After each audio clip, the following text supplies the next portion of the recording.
Morning, everybody. Feels good to be back. Sorry about last week, but Mother Nature saw otherwise. The scripture for today is going to be from the book of Romans, chapter 12, verse 1 and 2.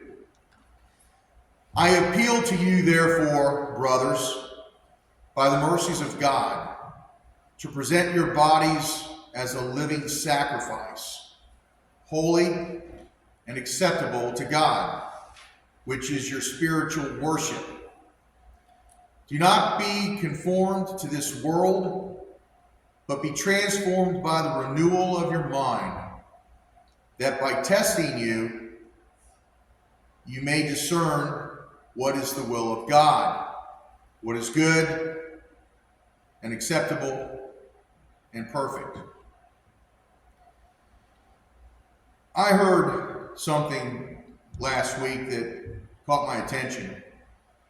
It was a statement about being religious versus being spiritual. And I began to think about the difference and wondered if there was one. And there is. And that's what today's sermon is on. Religion, at its core, refers to an organized system of beliefs, practices, and rituals centered on the worship of God. It provides structure, community, and tradition. And throughout history, religion has been a means for people to connect with the divine, offering guidelines for living a moral and religious life. Spirituality, on the other hand, emphasizes a personal and intimate relationship with God. It focuses on the inward journey of faith, the transformation of the heart, and the cultivation of virtues such as love, peace, and humility. Spirituality is often seen as a way to experience God's presence in everyday life, beyond the walls of a church or the confines of doctrine.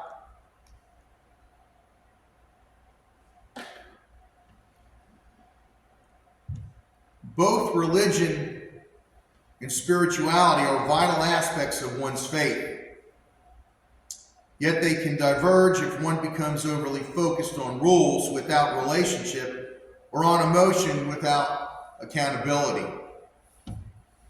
In Matthew 23, verses 27-28, Jesus rebukes the Pharisees, saying, "Woe to you, teachers of the law and Pharisees, you hypocrites!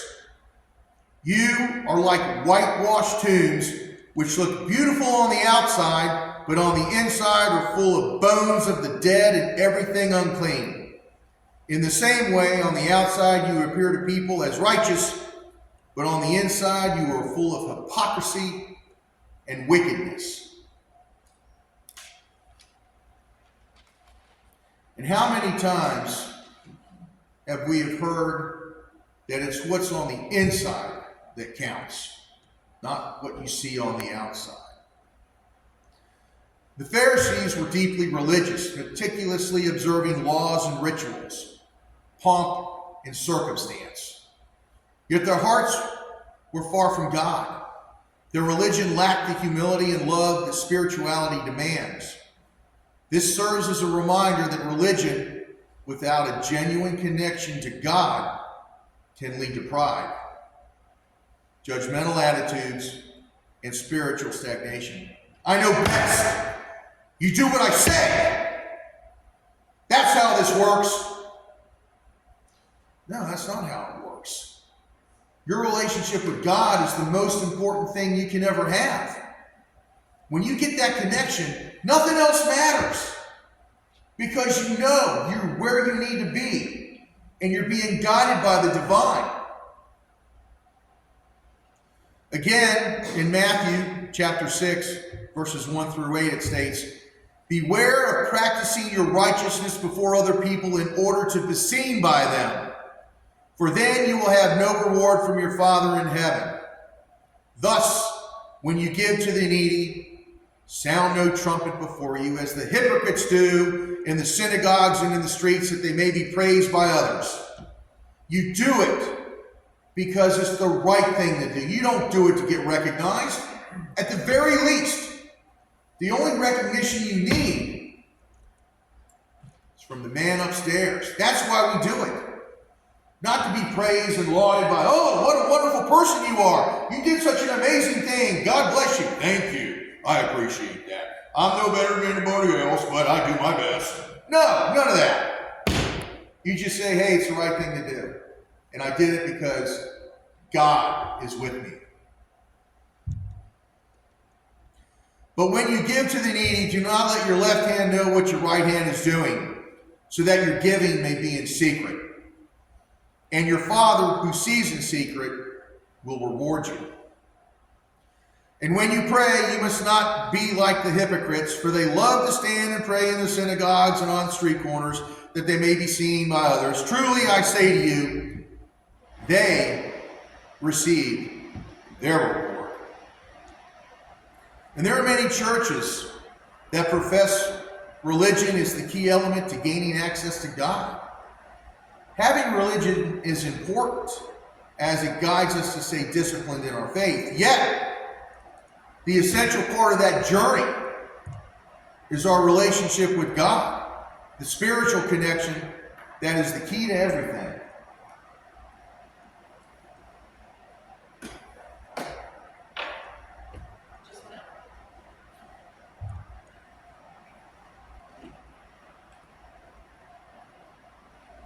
Oops.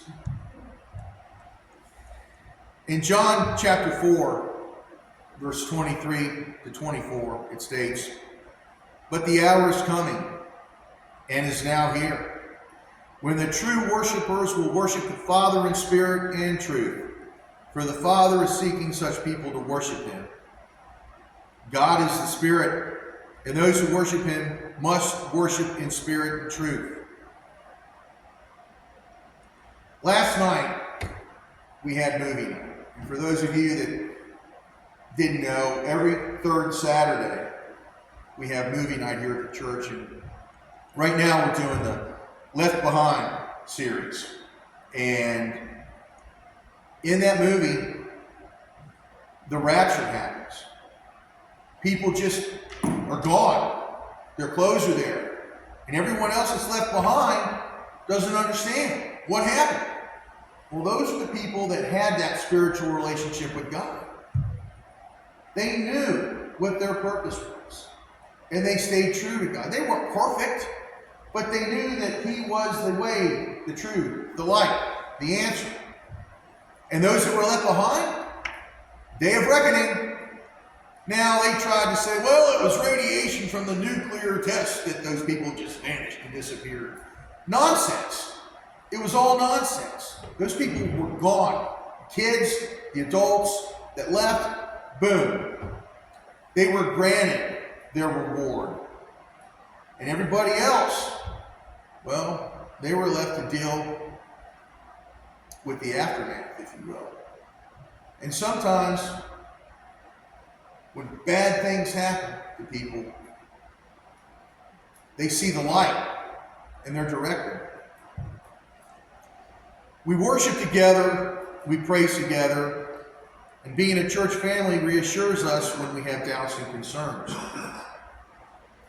But it's that personal relationship with God that gives us the peace and the strength to prevail. You know, I've said this multiple times in the past. I thought I had my relationship with God. I thought I was good. I was wrong. I was completely wrong. My relationship with God wasn't even where it is now. I mean, it's tremendous. I can remember I'd get worried about stuff, and it would consume me. And it's all I could think about. Oh, you know. And then, because of this church family and this church, and that cross, And my life has been transformed, and I don't worry about anything anymore. I don't. Doesn't mean I'm not concerned and I don't care. It just means it's not going to consume me. This is God's timeline.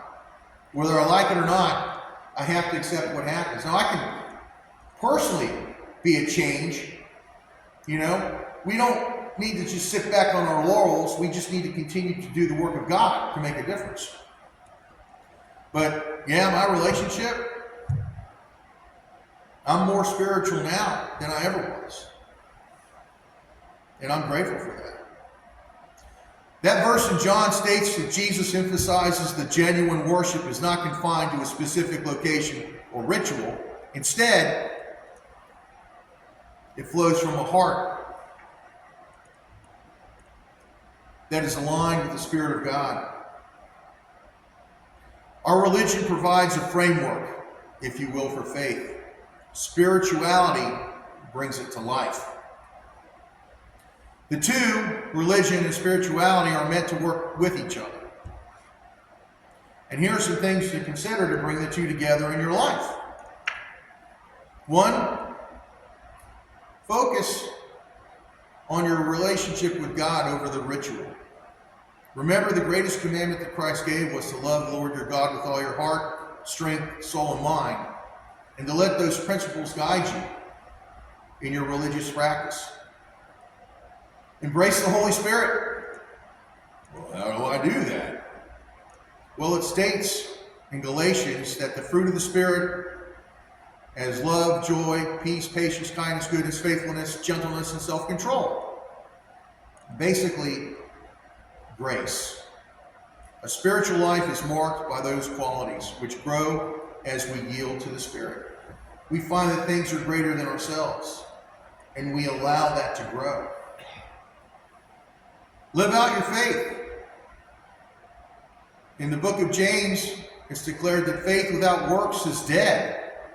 Let your spirituality inspire action, and let your religious practices be a reflection of a heart transformed by God.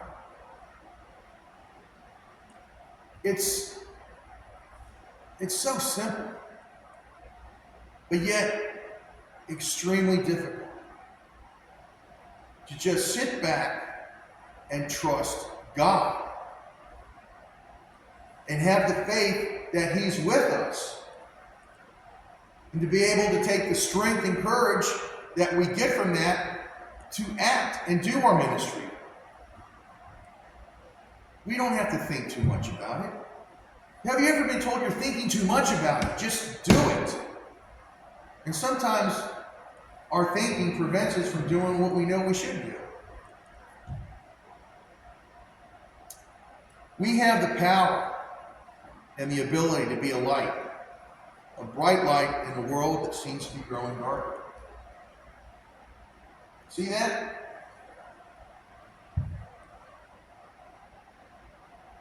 Focus on that. And then, over the course of time, someone else gets it. Now it's a little bit brighter. And then as we continue to talk, as we continue to interact with others, as we continue to follow our ministry, that darkness eventually disappears. And that's what the devil doesn't want. He wants you to think that you're not making a difference. Nobody sees you. Nobody gives a darn what you're doing. You're wasting your time. And then one person says, you know, I think you're right. Now it's a little bit brighter.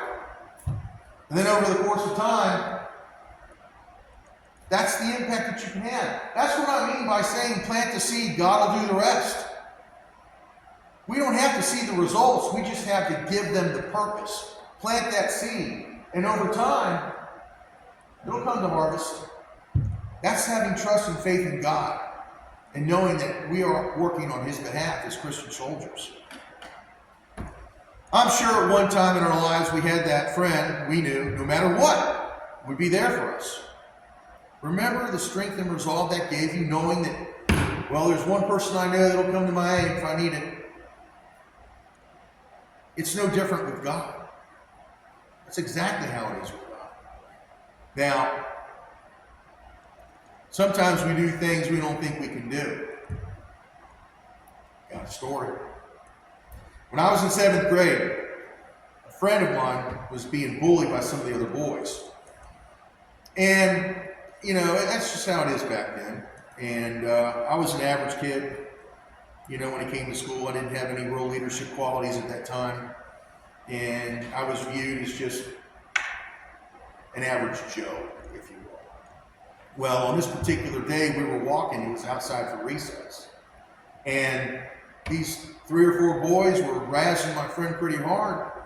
And we were walking ahead of them like 15, 20 feet, and they were saying things. And I just had enough. I turned around, and I tackled one of the guys. And everybody just stopped. Because that wasn't like me. I got up, and I looked at him, and I said, I don't appreciate what you guys are saying to my friend. And I helped them up, and they stopped. And they went a different way. Well, my friend was surprised, and he looked at me like, wow, thanks. And I said, you're welcome. And did I feel good about doing it? No, I didn't. I just got fed up because it wasn't right.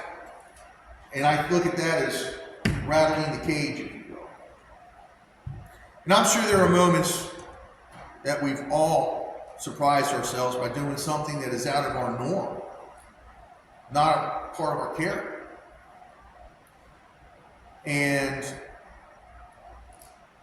in a good way, I would encourage everyone to begin a new norm by seeking that spiritual relationship with God.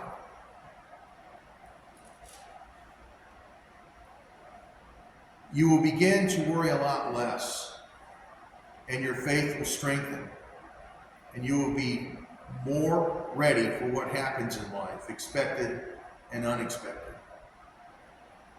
And it begins and ends with all of us.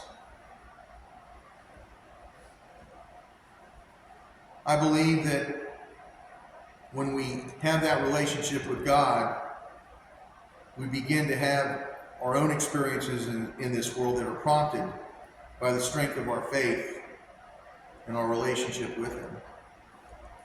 And it's really not difficult. It's just a matter of opening up and accepting God. And like Don said about Martin Luther King, about being the vehicle, God's vessel, to make a difference in this world. And Lord knows, with everything that's going on, we could use some positivity.